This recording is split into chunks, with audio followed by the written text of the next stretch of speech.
오늘 이 아침 우리에게 주시는 하나님의 말씀, 구약성경 미가서 6장 1절에서 8절, 신약성경 고린도전서 1장 18절에서 31절, 그리고 복음서 마태복음 5장 1절에서 12절의 말씀이 되겠습니다.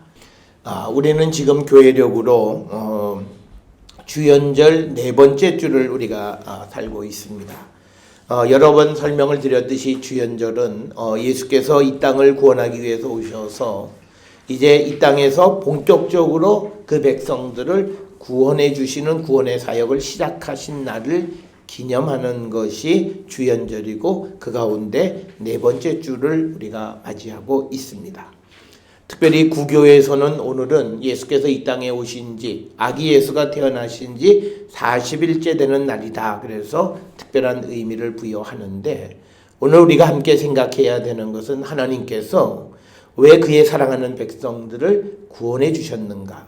이 말은 오늘 우리가 믿음을 가지고 있는 우리에게 왜 하나님은 은혜를 베푸시고 우리를 구원해 주시는가라고 하는 겁니다. 그것은 오늘 본문 설교의 제목과 같이 구원의 은총을 이웃에게 전하기 위해서 우리를 구원해 주셨다는 겁니다. 이 말은 구원의 확신을 갖고 살아가는 성도들의 삶은 다른 사람들을 구원하는 일을 감당하는 자가 되어야 한다. 그래서 우리가 다른 말로 이야기하면, 내가 믿음을 갖는다라고 하는 말은 오늘로부터, 믿음을 갖는 날로부터 나는 이제 다른 사람을 위한 삶을 살겠다라고 하는 것이 믿음이라고 하는 사실을 우리는 꼭 기억을 하면서, 우리가 살고 있는 이 땅에 믿음에 대한 정의가 바르지 못하고 비성서적인 믿음으로 이 믿음을 통하여 자기 자신의 부귀와 영화와 자기의 소망만을 이루기를 원하는 잘못된 믿음으로부터 이제 우리는 하나님께 구원을 받은 자로서 구원의 은총을 이웃에게 전하는 사명을 살기로 결단하는 것이 이 주연절 네 번째 주를 사는 우리 성도들이 결단해야 할 모습이 아닌가 생각을 합니다. 오늘 우리가 함께 읽은 미가서 6장 1절로부터 8절이나 또는 마태복음 5장 1절로부터 12절, 그리고 고린도전서 1장 18절로부터 31절에 있는 말씀은 하나님의 구원의 은총을 받은 이스라엘에게 하나님이 요구하시는 삶이 무엇이고, 예수 그리스도의 십자가의 보혈의 공로로 구원의 은총을 받은 성도들이 살아야 되는 삶이 무엇이고, 구원의 은총 가운데 살아간다라고 하는 성도들이 지향해야 하는 삶의 자세는 바로 마태복음 5장에서 우리에게 주시는 소위 팔복으로 요약되어질 수 있음을 우리에게 가르쳐 주시는 말씀입니다. 오늘 주시는 이 말씀들을 통해서 저는 우리 모든 성도들이 내가 구원을 확신하는 자로서 내 삶을 이제 주께 복음을 위해서, 우리의 이웃을 위해서 드리기로 결단하는 그런 성도들이 되었으면 합니다. 오늘 우리가 주시는 본문을 통해서, 그리고 성경을 통해서 보면 하나님은 수단과 방법을 가리지 않으시고 하나님이 사랑하는 자들을 구원하셨고, 오늘도 우리의 삶에 구원의 은총을 주시기 위해서 하나님은 수단과 방법을 가리지 않고 우리를 지켜주시고 우리를 인도하시는 분이십니다.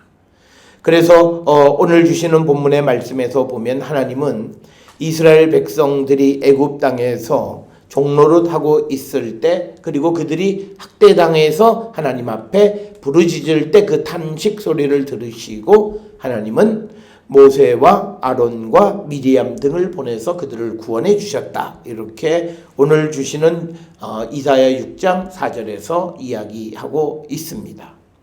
이처럼 하나님께서 이스라엘 백성들에게 구원의 은총을 베풀어 주셨음에도 불구하고 이스라엘 백성들은 하나님 대신에 우상을 섬기는 일을 행하게 되어지니까 오늘 주시는 3절에서 하나님께서 내 백성아, 내가 무엇을 너에게 행했고 무슨 일로 너를 괴롭게 하였느냐, 너는 내게 증언하라, 말하라, 이렇게 이야기합니다. 특별히 오늘 주시는 미가서 6장 1절로부터 8절은 하나님을 잘못 이해하는 그 이스라엘 백성들의 잘못된 행동으로 말미암아 하나님이 이스라엘을 불신하고 또 이스라엘은 하나님을 불신하는 모습이 오늘 주시는 말씀이 되겠습니다. 그래서 오늘 주시는 본문의 말씀에서 하나님께서 이제 2절에 보게 되면 변론하신다. 이스라엘과 변론하실 것이다 이렇게 말하는데 이 변론은 무엇이 옳고 그름을 따져본다라고 하는 것이 아니라 여호와께서 이스라엘 백성들의 잘못을 지적하시는 거예요. 이 변론이라고 하는 히브리어의 리브라고 하는 말은 검사가 죄인의 죄를 드러내 보이는 것을 리브라고 하는 단어를 쓰는데 여호와께서 자기 백성과 변론하시는 것은 옳고 그름을 따지시는 것이 아니라 이스라엘 백성들의 죄가 무엇인가를 드러내 보이시는 것이다. 그래서 하나님께서 이스라엘과 변론하시는데 그래서 하나님이 그들에게 질문하시는 것이 3절에 무슨 일을 행했고 내가 무엇을 너희들에게 괴롭게 했는지 한번 말해봐라 라고 하는 거예요. 그러면서 4절과 5절에서는 오히려 하나님께서 내가 너희를 애굽 땅에서 종로를 할 때에 그 집에서 구원해 줬고 모세와 아론과 미디암을 보내서 너희를 구원해 주지 않았느냐라고 하는 구원을 말씀하시고 그 다음에 또 5절에서 우리가 민수기서에서 볼 수 있는 모압 왕 발락이 이스라엘을 멸하기 위해서 부올의 아들 발람에게 이스라엘을 저주하라고 했을 때 하나님께서 그 발람의 입을 통해서 오히려 이스라엘을 축복하시는 것 뿐만 아니라 시딤에서부터 길갈까지라고 하는 것은 이 시딤이라고 하는 것은 이스라엘이 요단강을 건너기 전에 마지막으로 체류했던 것이고 길갈은 이스라엘이 요단을 건넌 후에 처음으로 제사 드렸던 곳이 길갈입니다. 즉 시딤에서부터 길갈까지의 일을 기억하라. 즉 요단강 저편에서 요단강을 건너올 때에 하나님께서 이스라엘을 구원하신 일을 기억하라라고 하는 겁니다. 그렇게 되면 나 여호와가 공의롭게 행한 일을 알게 될 것이다 라고 말합니다. 즉 오늘 주시는 본문의 말씀에서 특별히 1절로부터 5절에서 하나님은 이스라엘에게 공의를 행하셨다라고 하는 거예요. 이 공의는 하나님께서 그 이스라엘의 조상과 약속한 구원의 약속을 지켜주신 겁니다. 그렇게 하나님은 그 이스라엘 백성들을 구원해 주셨는데 이제 이스라엘 백성들이 하나님에 대해서 착각하는 게 있어요. 그것은 6절, 7절에 나와 있는 것인데 6절에 내가 무엇을 가지고 여호와 앞에 나가며 높으신 하나님께 경배할까? 내가 번제물로 1년 된 송아지를 가지고 그 앞에 나갈까? 여호와께 천천의 순양이나 만만의 강물 같은 기름을 기뻐하실까? 즉 이 말은 이스라엘 백성들이 하나님 앞에 나갈 때 하나님은 그 많은 재물을 가지고 오는 것을 기뻐하시는 분인 줄 착각하는 거예요. 그래서 그들이 하나님 앞에 나갈 때 내가 제물로 이 번제물로 1년 된 송아지를 드릴까 1년 된 양을 드릴까 이거를 이제 근심하게 되고 그러면 한 마리가 아니라 천에 천이면 이것은 100만 마리를 드려야 되나? 그러니까 수없이 많은 양을 드려야 하는가? 아니면 강물 같은 기름을 기뻐하실까? 즉 하나님은 이스라엘 백성이 하나님께서 베풀어 주신 구원의 은총으로 인해서 제물로 하나님께 드려야만 되는 것으로 잘못 이해하고 있다라고 하는 거예요.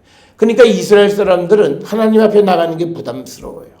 그냥 빈손으로 나갈 수 없고 제물을 가져가는데 제물도 송아지를 가져갈까 양을 가져갈까 한 마리를 가져갈까 100만 마리를 가져갈까 이 근심과 걱정 가운데 사람들은 사로잡혀 있고 하나님은 그걸 좋아하시는 줄 알고 착각하고 있었던 겁니다. 그런데 이런 상황에 대해서 8절에 사람아 주께서 선한 것이 무엇임을 내게 보이셨나니 여호와께서 내게 구하시는 것은 오직 정의를 행하며 인자를 사랑하며 겸손하게 내 하나님과 함께 행하는 것이다 라고 말씀합니다. 따라서 오늘 주시는 본문에서 하나님께서 원하시는 것은 가장 근본은 겸손하게 하나님과 함께 행하는 것을 원하시고 하나님과 함께 행하는 자가 될 수 있기 위해서는 정의를 행하고 사람을 사랑하는 자가 되어야 한다라고 하는 겁니다. 그러니까 이 말을 뒤집으면 정의를 행하고 인자를 사랑하는 것은 하나님과 함께하기 위한 전제 조건이에요. 이 말은 하나님과 함께한다라고 말하면서 정의를 행하지 않고 사람을 사랑하지 않는 자는 있을 수 없다라고 하는 거예요. 그래서 하나님은 이스라엘에게 많은 재물보다는 오히려 그가 세상을 살아갈 때에 하나님과 겸손하게 함께 행하는 삶을 살아가기를 원하신다라고 하는 겁니다. 특별히 오늘 주시는 본문에서 정의, 공의를 행하는 것을 원하신다라고 하는 겁니다. 우리가 성경에서 보면 특히 아모스나 미가나 또는 호세아나 이런 데서 강조하는 것이 공의롭고 정의롭고 선한 삶을 살아가는 자가 되어야 함을 우리에게 강조하는 거예요. 오늘 살아가는 우리가 하나님의 구원의 은총을 받고 살아가는 성도들에게서 굉장히 중요한 삶의 자산은 선한 삶을 살아가는 겁니다. 그러니까 예수 믿는 사람은 악하면 안 돼요. 이 말은 뒤집어서 얘기하면 예수 믿는 사람들의 삶이란 남에게 해를 끼치는 삶이 되면 안 돼요. 자기의 이익을 위해서 어떤 종류의 해도 끼치면 안 된다라고 하는 겁니다. 그런 삶을 살아가고 그리고 사람을 사랑하는 것, 이웃을 사랑하는 삶을 사는 자들만이 하나님과 함께하는 삶을 살아가는.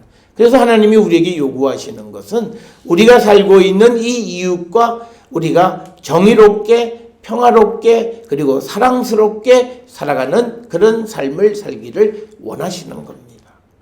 그럼에도 불구하고 이스라엘 사람들은 오늘 살고 있는 또 많은 사람들은 하나님을 잘못 이해하고 있습니다. 특별히 기독교가 다른 종교와 가장 큰 차이가 있어요. 다른 종교는 그 자기들이 섬기는 신으로부터 은혜를 입었으면 그 은혜에 대한 보답으로 그가 그 신에게 뭘 드려요. 그런데 성경은 하나님께로부터 받은 은혜를 이웃에게 드리라 말합니다. 그래서 우리에게 지극히 작은 자에게 한 것이 나에게 한 것이다 라고 하는 예수의 말씀을 우리는 기억합니다.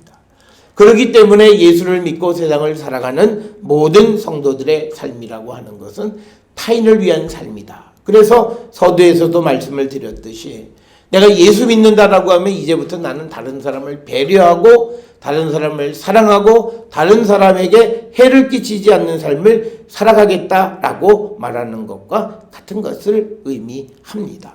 그래서 우리 모든 성도들이 그런 삶을 우리가 살아가는 자들이 되어야 되고 겸손히 내 하나님과 함께 행한다라고 하는 것은 우리가 이건 하나님과 함께 한다라고 하는 말은 결국은 우리가 하나님의 말씀대로 살아가는 것을 얘기합니다. 오늘 세상을 살아가는 많은 사람들 가운데 나름대로 성경에 대해서 깨달았다라고 하는 사람들이 하나님의 말씀을 이러쿵저러쿵 이 말씀대로 살지 못한다고 말하는 그런 적그리스도의 말에 귀를 기울이면 안 됩니다. 그러면 우리는 하나님과 함께하는 자가 될 수가 없고 우리는 하나님의 구원의 은총 가운데 살 수가 없다라고 하는 거예요. 우리가 하나님과 함께하지 못하는 이유는 하나님의 말씀을 듣지 않는. 그래서 겸손하게 내 하나님과 함께 행하는 것이란 하나님의 말씀에 겸손하게 순종하는 삶을 살아가야 한다는 거죠. 그렇기 때문에 우리에게 하나님의 말씀대로 살아가려고 하는 결단력이 없을 때 그들의 삶은 하나님의 은총을 입을 수가 없다라고 하는 것을 우리는 꼭 기억을 하셔야 합니다. 그래서 우리는 겸손히 하나님의 말씀을 따라서 사랑하고 그리고 정직하고 선한 삶을 살아가는 것, 그걸 하나님이 우리에게 요구하신다라고 하는 거고, 이 미가서 6장 8절에 있는 이 말씀과 비슷한 말씀이 신명기 10장 12, 13절에도 기록되어 있어요. 이스라엘아, 내 하나님 여호와께서 내게 요구하는 것이 무엇이냐? 내 하나님 여호와를 경외하며 그의 모든 도를 행하고 그를 사랑하며 마음을 다하고 뜻을 다하여 내 하나님 여호와를 섬기고 내가 오늘 너의 행복을 위하여 내게 명하는 여호와의 명령과 규례를 지킬 것이 아니냐. 그래서 이 말은 다른 말로 이야기하면 겸손하게 하나님과 함께 행하는 것은 하나님의 말씀대로 살아가는 거예요. 그러니까 오늘날 우리가 살고 있는 이 시대에 가짜 그리스도인들이 엄청나게 많아요. 하나님 앞에 기도는 하지만 그러나 그의 마음에 하나님과 동행하려고 하는 그런 마음이 없는 자, 하나님의 말씀대로 살지 않는 자들, 그들은 하나님의 요구를 듣지 않는 자들.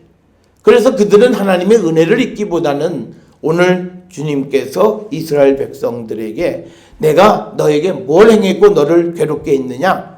한번 말해봐 라고 하는 그 하나님의 어떤 죄에 대한 지적을 우리가 받을 수밖에 없고 하나님의 은총을 입을 수가 없다라고 하는 것을 우리는 꼭 기억을 하셔야 합니다. 따라서 오늘 우리가 주시는 이 미가서 6장 8절에 우리가 정의를 행하고 인자를 사랑하고 겸손히 하나님과 함께하는 삶을 살아가는 삶의 모습을 우리에게 보여주시는 것이 바로 우리가 마태복음 5장에 기록되어 있는 팔복입니다. 그러니까 우리가 예수를 믿는 사람의 우리는 복이라고 번역이 되어 있지만 이 그 복이라고 하는 단어를 공동 번역이나 가톨릭에서는 행복이라고 번역을 합니다. 대부분의 학자들은 복이라는 개념보다는 이렇게 살아가는 것이 행복하다라고 하는 거예요. 그러니까 예수님을 믿는 자들이 어떻게 하면 행복할 수 있느냐? 즉 이것은 그들이 어떻게 살아가는 것이 정말 행복한 삶을 살아가느냐. 오늘 주시는 마태복음 5장 3절에 심령이 가난한 자입니다. 그런데 오늘 주시는 이 3절로부터 12절까지에서 그들에게 주어지는 복을 보면 천국이 그들의 것이고 또는 위로받고 하나님의 아들이라 불림을 받을 것이고 그리고 하나님 나라를 볼 것이고 그리고 배부르고 긍휼히 여김을 받을 것이다. 그래서 오늘 주시는 말씀에 심령이 가난하다. 하나님의 도움을 필요로 하는 사람이에요. 그게 미가서 6장 8절에 나오는 겸손하게 내 하나님과 함께 행하는 거예요. 이 말은 하나님이 나를 도와주셔야 됨을 고백하는 거예요. 그게 겸손하게 하나님과 함께 행하는 삶이에요. 하나님 없으면 내가 살 수 없다는 거예요. 그럼에도 불구하고 오늘을 살아가는 많은 사람들은 하나님의 말씀과 관계없이 자기의 생각대로 살아갈 수 있다라고 하는 것이 교만함이라는 거예요. 그래서 심령이 가난한 자는 복이 있나니 천국이 그들이 구원을 받을 것이라는 뜻이에요. 하나님의 도움을 구하는 자들이 구원을 받을 것이라는 거예요. 그래서 하나님이 우리에게 요구하시는 건 뭐냐면 끊임없이 하나님 날 도우셔야 됩니다를 부르짖고 하나님의 도움을 기다리는 자들을 하나님은 원하시고 그들에게 복을 주세요. 우리는 착각하는 것이 내가 무엇을 통해서 하나님께 큰 뭐를 드릴 것을 생각하는데 그게 아니라 끊임없이 나에게 나의 도움을 구하라고 하는 거예요. 하나님의 도움 없이는 내가 살 수 없습니다를 날마다 고백하는 그런 심령이 가난한 자의 삶을 살아가는 거예요. 그래서 우리가 교만하게 이만하면 됐다. 내가 이만하면 죽을 때까지 먹고 살 거 벌어놨다. 이런 교만한 마음을 갖는 것이 아니라 끊임없이 하나님 나를 도와주셔야만 합니다. 하나님의 도움이 없이는 내가 살 수 없습니다. 바로 이것이 겸손하게 내 하나님과 함께 행하는 삶의 모습임을 우리가 늘 기억하셔서 우리가 심령이 가난한 자의 삶을 우리는 살아야 되고 또 4절에 애통하는 자는 복이 있다라고 하는 이 애통은 내가 하나님 앞에 죄인임을 겸손하게 시인하는 거예요. 그때 그들이 위로를 받는 것은 사람의 위로가 아니라 하나님의 위로를 받습니다. 우리는 사람들로부터 어떤 말을 들어서 위로받으려고 하는데 그건 부질없어요. 우리에게 필요한 것은 내가 하나님의 도움이 필요하고 그런데 내가 하나님 앞에는 죄인의 삶을 살고 있습니다를 자복할 때 그때 하나님이 우리를 위로하시고 우리에게 괜찮다고 말씀하시고 오히려 우리에게 천국을 보여주시는 분이시다라는 거예요. 그래서 우리가 애통하는 자는 내가 하나님의 백성이라고 말하면서도 하나님의 말씀대로 살지 못하는 그 현실을 보면서 자기의 가슴을 찢는 그런 애통하는 사람들, 바로 그들이 구원의 확신 가운데 살아가는 자들이고 겸손하게 하나님과 함께 행하는 자들의 모습이고 5절에 온유한 자들, 그래서 우리는 항상 온유한 삶을 우리가 살아가야 돼요.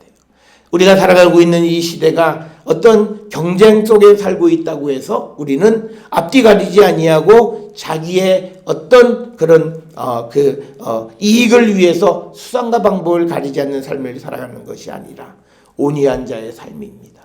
우리가 영어로 아주 약한, 연약한, 그런데 그들이 땅을 기업으로 받을 것이라는 거예요. 우리가 치열하게 내 이익을 위해서 수단과 방법을 가리지 않고 남의 눈에 눈물을 흘리면서 남의 것을 빼앗아가는 그런 삶을 살지 않아도 하나님께서 우리에게 필요한 것을 주시는 분이라는 거예요. 그걸 믿는 거예요. 그게 우리가 하나님과 함께하는 삶이에요. 그래서 우리는 지금 내가 어떤 상황 속에 있을지라도 두려워하지 않는 거예요. 불안해하지 않는 거예요. 염려하지 않는 거예요. 사람들은 우리가 세상을 살아가는 데 있어서 물질이 필요하고 다 그리고 그런 것이 있으면 우리가 편안하다고 생각하는데 그것도 다 거짓말이에요. 이 코로나 바이러스가 도니까 그런 생각 싹 다 없어졌어요. 유수고 뭐고 다 코로나예요. 그러니까 질병 하나에 전전긍긍해요. 인간이 과학기술이 발달했고 돈이 많다고 해서 되는 게 아니에요. 뉴스에 보면 중국 사람들이 와서 현찰 가지고 와서 마스크 1억 개 만들어 달라. 만들 수 없어요. 돈이 되어지는 문제가 아니라는 거예요. 이거 간단해요. 기온이 따뜻해져서 균이 죽으면 돼요. 이거는 이 질병이 없어지는 건 의료기술이 아니에요. 기온의 문제예요.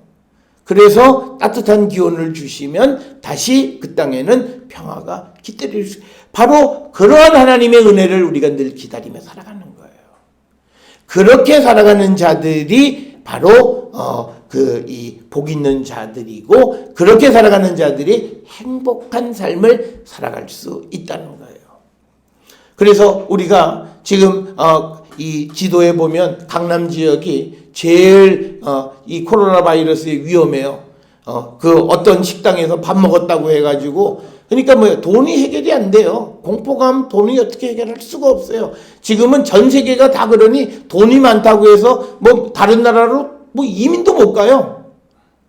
그러니까 우리가 돈을 의지하며 하나님 우습게 알던 우리에게 주시는 교훈은 대단히 큰 거예요. 그런 이게 사스나 이런 바이러스보다도 훨씬 치사율은 낮은 바이러스예요. 그런 것에도 우리는 전전긍긍하는 그런 연약한 자들, 우리가 자신의 이익을 위해서 수단과 방법을 가리지 않고 살았던 그 삶이 얼마나 부질없는 삶이었나를 우리가 한 번쯤 깨닫는 시간이 돼야 되고, 또 오늘 주시는 마태복음 5장에서 보면 의에 줄이고 목마른 자들이 배부를 것이다 라고 하는 거예요.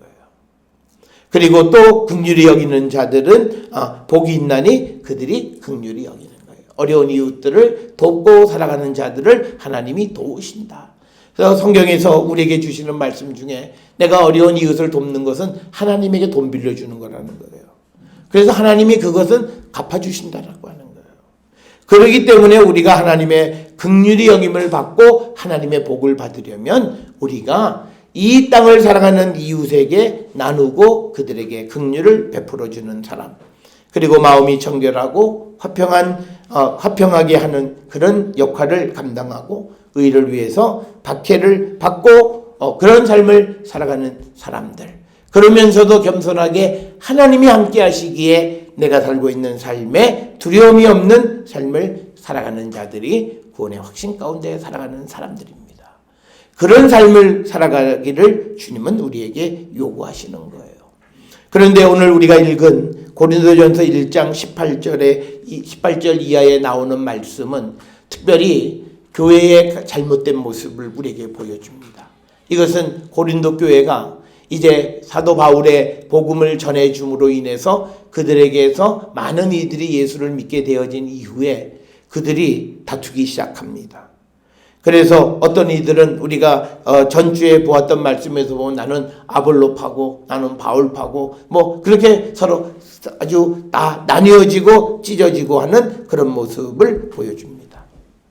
그래서 18절에 보면 십자가의 도가 멸망하는 자들에게는 미련한 것이요 구원받은 우리에게는 하나님의 능력이라고 하는데, 이 십자가의 도를 전하는 이를 위해서 우리가 구원받았음에도 불구하고 이제 구원받은 자들이 그냥 자기들끼리 어떤 팔을 나누고 다투는 그런 상황을 우리에게 보여주면서 이 주시는 말씀이 사람이 사는 곳은 다 그래, 이걸 우리에게 가르쳐 주는 것이 아니라, 오늘 주시는 본문 31절에 보면 자랑하는 자는 주 안에서 자랑하라, 함과 같게 하려 함이다 라고 하는 것은 예수 그리스도께서 30절에 나와 있는 말씀처럼 우리에게 구원을 가져다 주셨어요. 우리에게 지혜와 의로움과 거룩함과 구원이 되신 예수 그리스도, 그 예수 그리스도를 31절에 자랑하는 우리가 사람이 되게 하기 위해서 우리를 구원하셨어요. 그래서 성경을 통해서 하나님이 우리를 구원하시고 예수께서 이 땅에 오셔서 우리에게 이런 구원의 은총을 베풀어 주신 가장 큰 이유는 우리로 하여금 이 하나님의 능력인 예수의 십자가를 자랑하는 삶을 살아가게 하기 위해서 우리를 구원하신 겁니다. 따라서 이 땅을 살아가는 우리 모든 성도들이 하나님의 구원의 은총을 받은 자로서 우리가 이 받은 바 은혜를 이 이웃들에게 나누고 섬기며 사랑하는 삶을 살아가는 것이 주님이 원하시는 삶이다. 그래서 우리가 이 땅을 살아갈 때마다 바로 왜 하나님 우리를 부르셨고 나를 부르셨고 내가 오늘 무엇을 해야 하는가를 생각할 때마다 내가 하나님의 구원의 은총 가운데 있는 자로서 내 옆에 있는 이들, 그런 이웃을 세우고 이웃을 구원하는 일에 앞장서는 우리 모든 성도들이 될 수 있기를 주의 이름으로 축원합니다.